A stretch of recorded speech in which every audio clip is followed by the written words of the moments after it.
My psychiatrist tells me that anger is eventually going to kill me, and that I need to find better ways to channel that anger. Strat-edgy, why are you so angry?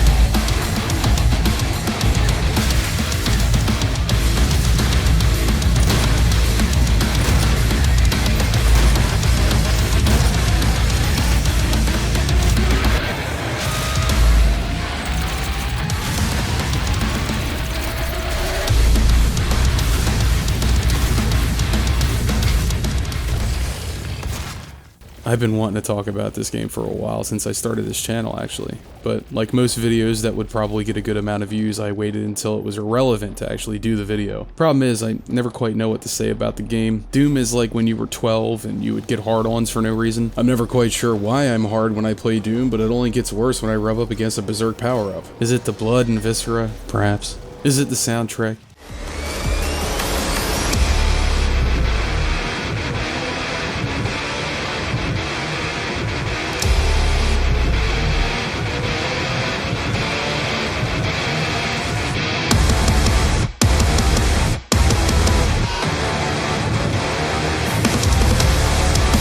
Yeah, it's audible Viagra. Is it the way the Doom guy moves? I mean, look at this shit. Yeah. Yes. Absolutely. Right. Uh-huh. Mm-hmm. Affirmative. You got it. But if you asked me to point out one thing about this game that makes it so damn good, I'd have to say it's level design. If we look back in the past at the original Doom, it leaned fairly heavily on that level design pillar, but the outcome was so different because the original Doom had different goals. This new Doom seems to say, yeah, you were good and all, but are you batshit insane? Doom 2016 is this dance of systems that intertwine to create this slowly ramping insanity that is even the oldest player, with reflexes like an IGN game reviewer, seem like the living embodiment of a holy avenger come to lay waste to the demon hordes. So how does Doom 2016 make you feel like the Doom guy? let's dig in, shall we? So what shines like a diamond in Doom 2016? Well, it's the weapons, of course. What I like best about Doom 4's weapons is the fact that no one weapon is useless except for maybe the one you start with. This pistol's main fire is pretty worthless, but the charge shot is a one-shot on most low-level monsters if you hit them in the head. Good luck finding cover long enough to let this thing charge, though. Once you find the shotgun, you'll likely never use it again, which is a shame because it would be nice to style on imps every once in a while, but the cons far outweigh the pros of measuring one's dick. The DS-11-7 combat shotgun is a sexy little thing that you get almost immediately after exiting your tomb. Yes, Doom Guy is so fucking hardcore that you can lock him in a tomb, and he'll still come back to kill you as if death was a bad dream and all he needed to do was wake up. To be honest, this shotgun is fairly weak in its default mode, and as you can see, the spread is kinda dog shit. From mid-range you might hit with 1 or 2 pellets. From close range, 4 or 5, so you basically need to be able to do a rectal exam with it, which you can do in this game if you know how to dodge in and out of enemies' melee attack animations. The alt fire is where the gun really shines. The explosive shot, which is essentially a grenade launcher under a shotgun, is the workhorse weapon for me. I use it all the way through to the end because a single shot from this thing can stagger a group of enemies as high as soldiers, which means imps can not only be staggered, but a close enough shot will jib them. The charge shot's a little different. I never found much use for this, if I'm being honest. It was only when I started testing it that I see its actual uses. At mid-range, this alt fire will shred a Hell Knight's health, but at long range it can stagger or kill whole groups of clustered enemies or snipe one annoying one who is too far away to kill. The problem is that it will take too long to charge up, so you have to stay stationary to use it just long enough to get hit, and with the recoil, it is less enticing to use on the move than, say, an AoE grenade. The Super Shotgun is the favorite of fans of the series, going all the way back to the days when 3D was fake, but if I'm being honest, this one felt a bit underwhelming. Who am I kidding? This gun makes groups of lower level enemies jib into red mist, and bigger enemies piss themselves when they see you coming. Fully upgraded, it can fire twice between reload animations. I found the weapon really shined against Hell Knights, if you know how to do the Hell Knight shuffle. The spread is pretty insane, but the alt fire is a zoom that allows you to tighten the spread quite a bit. But, like the shotgun, you have to kind of be right in the enemy's face, which is great because when you are, you're usually one-shotting them into a cloud of viscera. Oh baby, let me tell you about my best friend, the plasma rifle. Now, it is by far the most useful weapon in nearly any situation. At close range, it's almost impossible to miss due to its large hitbox, same with mid-range, and at long range, it becomes a rapid-fire sniper rifle, able to fry enemies, especially those that don't move so good due to diabetes and arthritis. Because it's a projectile weapon, you won't be hitting fast-moving targets from far away. At least that's what you think, but you can. But if an enemy gets too close, you've got something for their ass. An explosion of superheated plasma. This attack, fully upgraded, will explode imps, zombros, and soldiers, and can finish off other enemies that close the distance, like Hell Knights, once you've whittled them down like wood.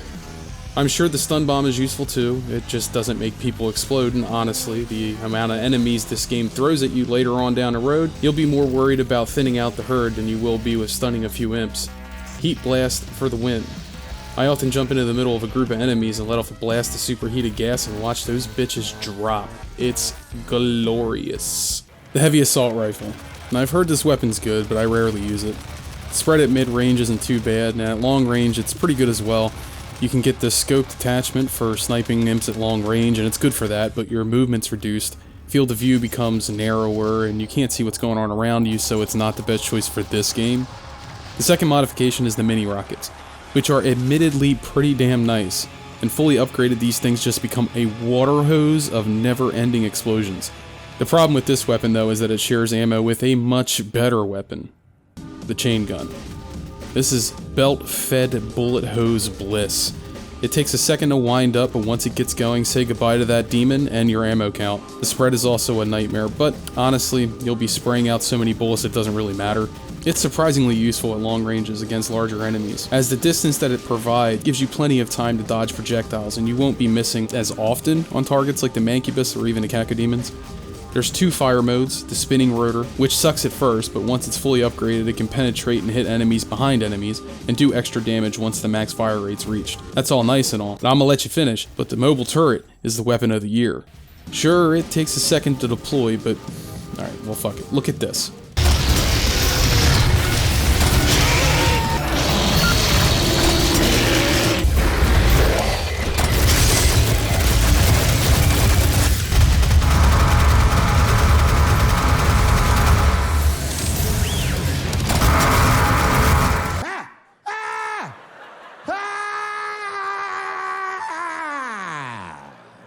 The rocket launcher, it's great. What else can I say about it?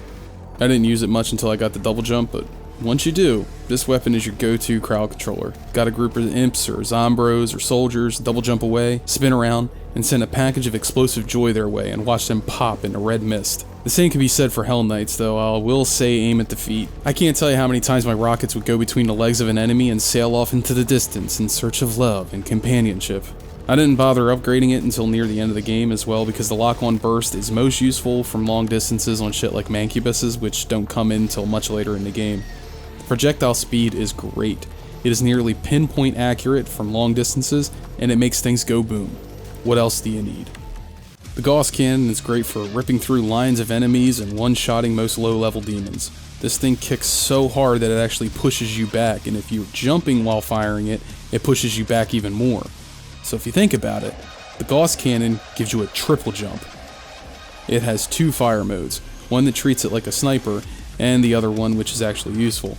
Siege mode is meant for the beefy boys, the ones you want to take care of quickly and move on. It's a good weapon, but it shares ammo with the plasma rifle, and that's my best friend, so, I barely use it. The BFG 9000 is a very big gun. You press button, room goes boom. Not descriptive enough? Here, look at this.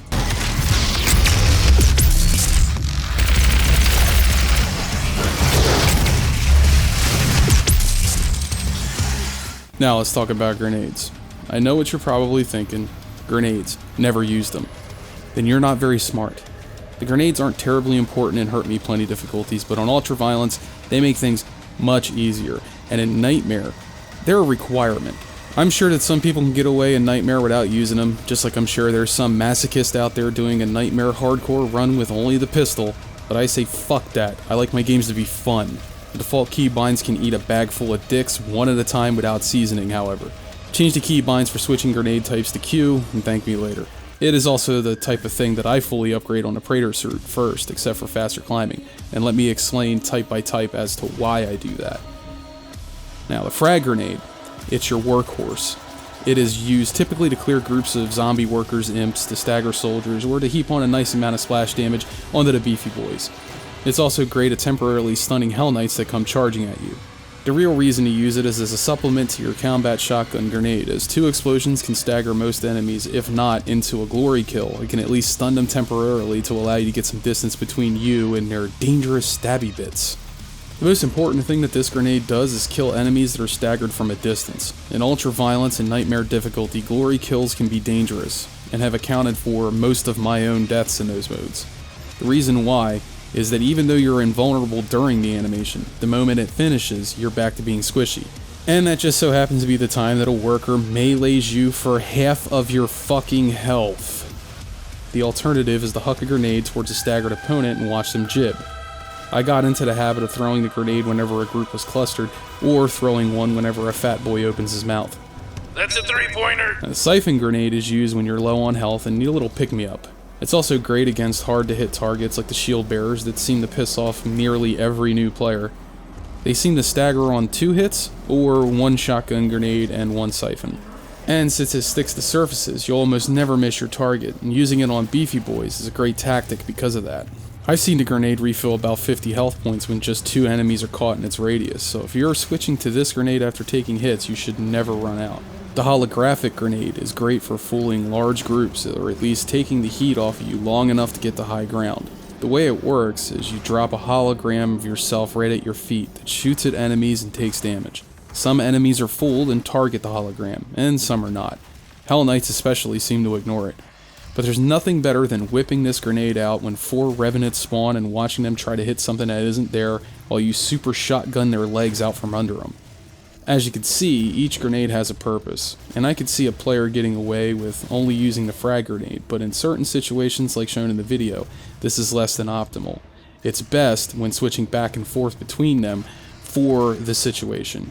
Each thing has its place in this game, so if you use the tools right, you'll see the outcomes are glorious. Let's talk about upgrades. There are several types of upgrades in Doom 4, and it can be a bit overwhelming to be honest. So let's talk about the one that I've seen get the least amount of attention, and that's the Praetor tokens. First, I think the reason the Praetor tokens don't get the attention they deserve is because it can be easily forgotten about. It isn't like the weapon upgrades where you see those have an effect immediately. The tokens have a more subtle effect that ends up being so important that you won't even realize just how good they are until you start the game over from scratch. Meaningful upgrades in games usually change the way it plays, and Doom's Praetor tokens fit that bill even if it isn't obvious at first. Equipment system. This is the first tree I normally upgrade, as it has the most utility near the end of the game. It isn't even funny. First, the grenade takes way too long to recharge, so I think that most people rarely use it as a result, because hitting a button that does nothing because the skill is on recharge means doing nothing for precious seconds, which are moments where you aren't clearing enemies from the chessboard and gaining back health.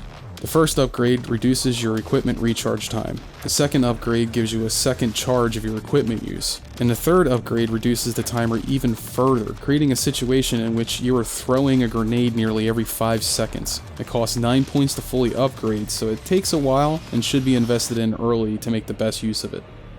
Environmental resistance.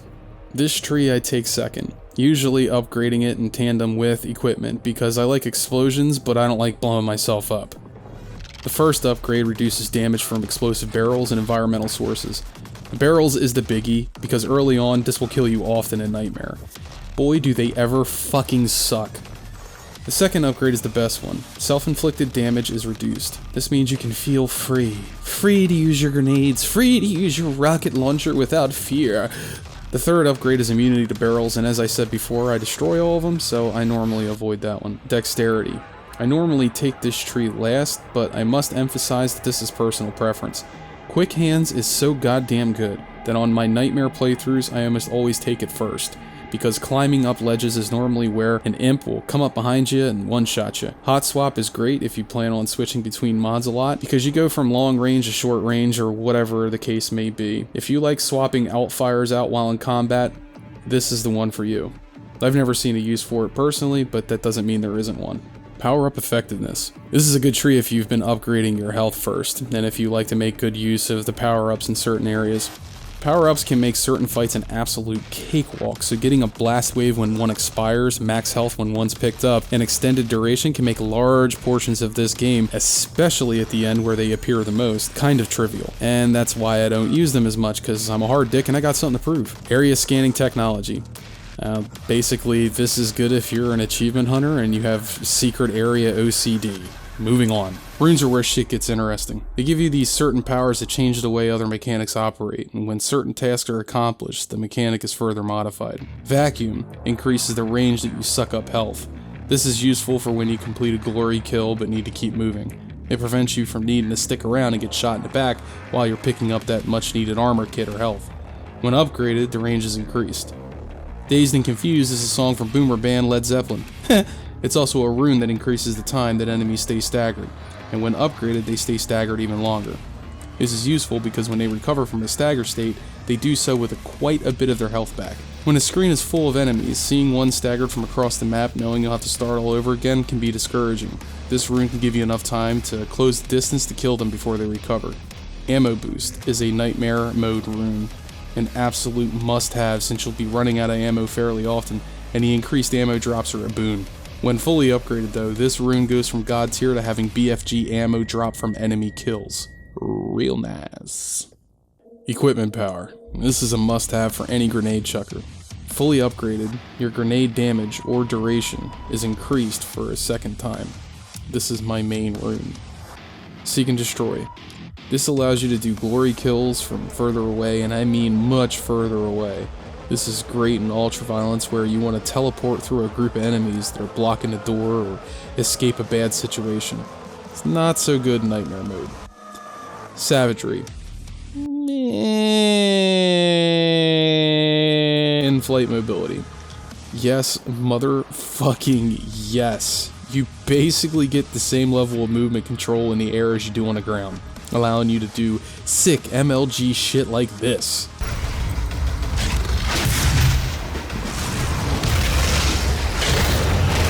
Armor Defensive allows armor to drop from glory kills, which effectively doubles your healing potential. It's a must-have rune. Blood Fueled allows you to move faster after a glory kill, and when fully upgraded, allows that to last longer. It's okay.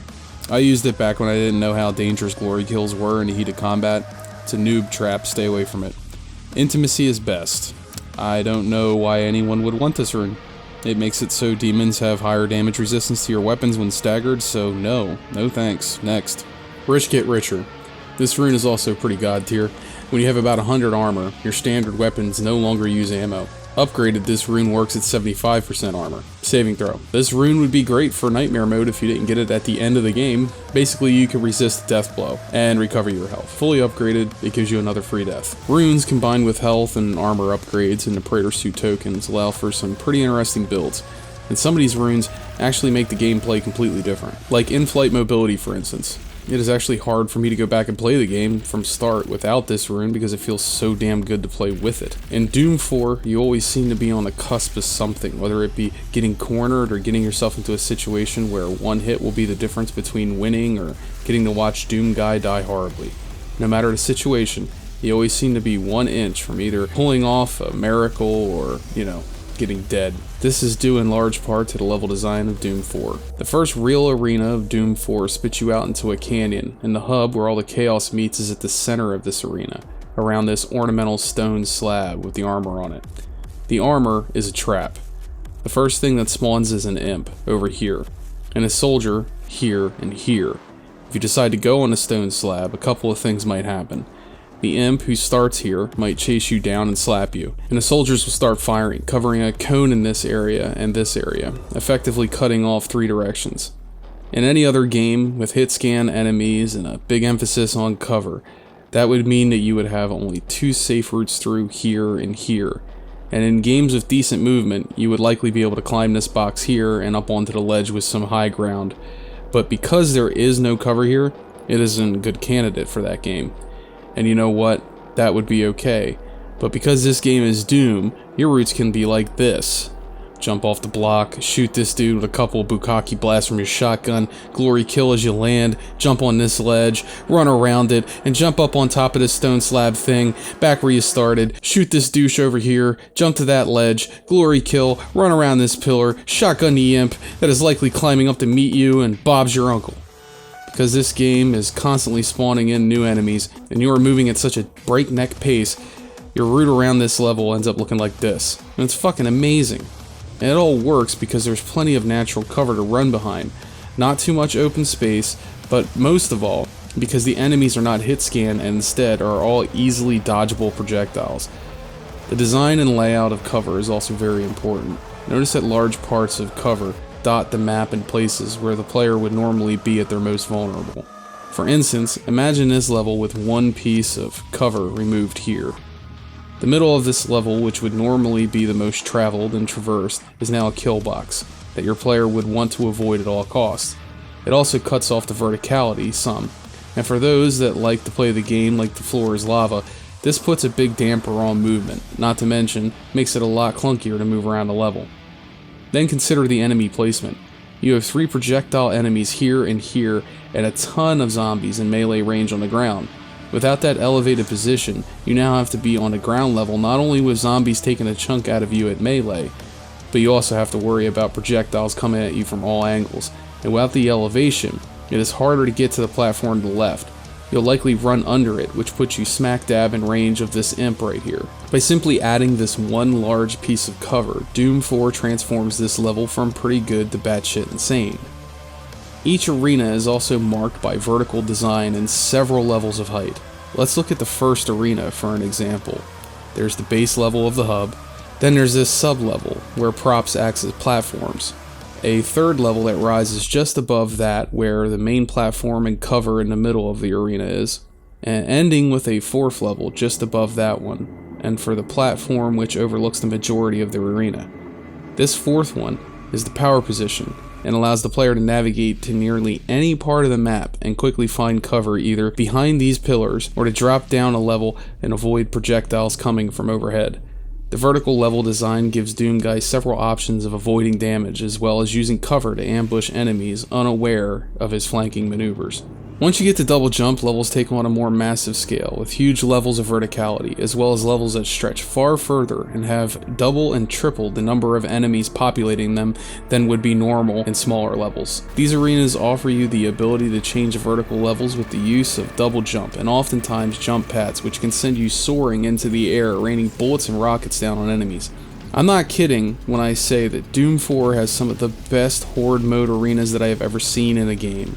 At a certain point, you start to realize that Doom 4's later levels are a lot like a jungle gym with guns. And not only does Doom's level design slowly ramp up to absolutely crazy heights, but so does the placement of enemies. The placement and number of enemies and enemy types is important to how Doom 4 achieves balance with what seems to be overwhelming odds. Each enemy has a threat level, and honestly, Doom introduces you to one of the most dangerous enemies at the first level, and that's the Imp. The Imp can run circles around the Doom Guy, and is about twice as fast as Doom Guy's normal run speed, which means if you're likely running away from one, he's going to catch up to melee you. Fortunately, his melee only does about 10% of your health bar, so that isn't the dangerous part. No, his fireballs are the shit of nightmares. On Ultra Violence, this little bitch does 22 damage with his fast fireball, and with 44% of the charged fireball, in Nightmare, it's basically fuck you. 45 for the fast, 75 for the charged. They are so dangerous later on because of how numerous they are, and the fact that they can hang from pillars hucking fireballs that do nearly half of your health and damage. They are the main reason why you have to keep moving in the game or you'll find yourself reloading the fight. The possessed soldiers are like area denials. They keep you from hiding behind cover with this charged bolt that looks like a normal plasma round except it will stop right next to you and explode with a decent amount of your health, and this fucker will spam that shit sometimes. The Hellraiser is a lot like the Soldier, but unlike him, he has an energy beam that does damage over time, and on Nightmare mode can one-shot you easily if you travel through the beam.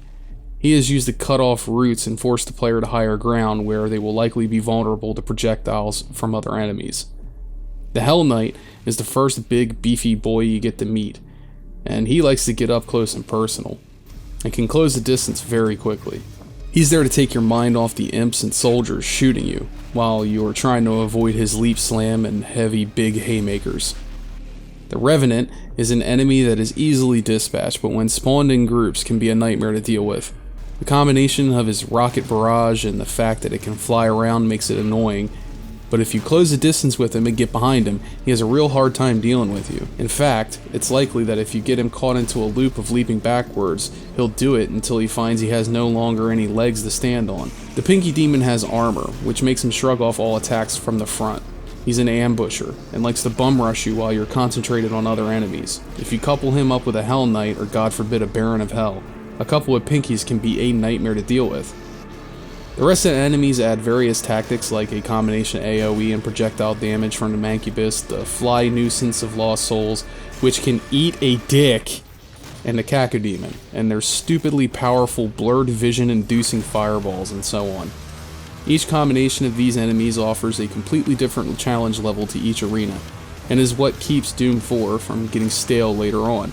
But that can be also attributed to the pace which the game introduces these enemy types. With each new enemy type, the difficulty ramps a notch higher, and with each notch, Doom Guy gets more weapons, weapon upgrades, mods, and tokens to help even out the encounters. And to the questions at the beginning of the video as to what makes you feel like the Doom Guy, fighting off batshit amounts of enemies and grinning while you do it, it's because the ramp in difficulty is so gradual and the trickling in of power-ups keeps pace with it, and the encounter is designed in such a way to provide the player with new challenges to face.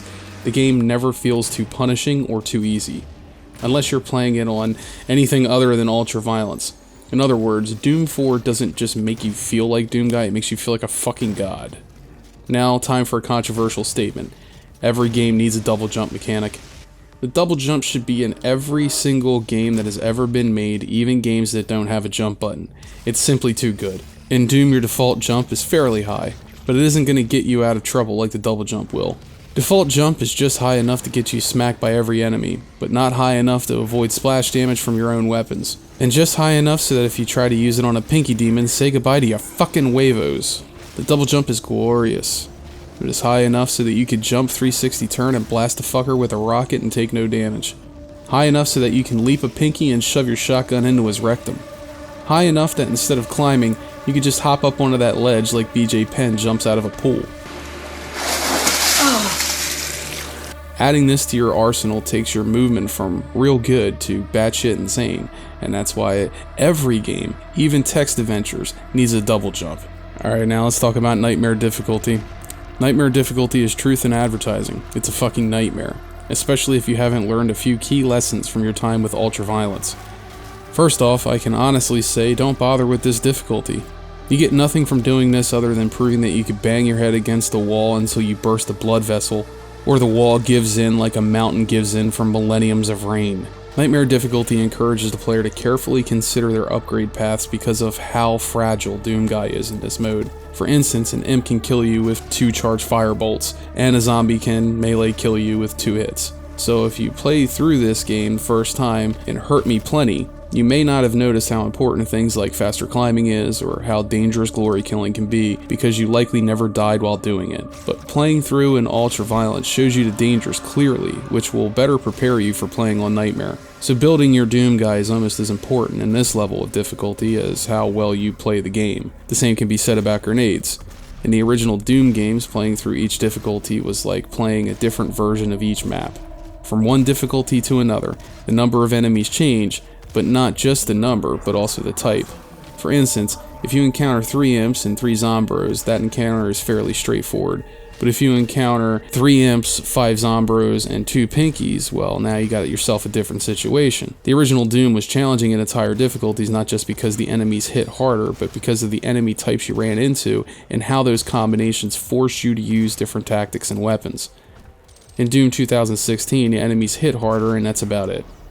It is essentially the same game the second time through, so really, why bother going through the game again without all of your weapons and without all of your abilities when you can play it through again on Ultraviolence, Secret Hunt, 100% it, and move on to snap maps. In closing, I think the game needed a challenge mode, or maybe a new game plus. Like, I wanted to play specific fights in the game with a higher difficulty than what I had played it on. Nightmare is fine and all, but it's also bogged down with secret hunting and cutscene shit that I don't care a whole lot about when all I am trying to do is prove to myself that I'm the coolest old man in the retirement home.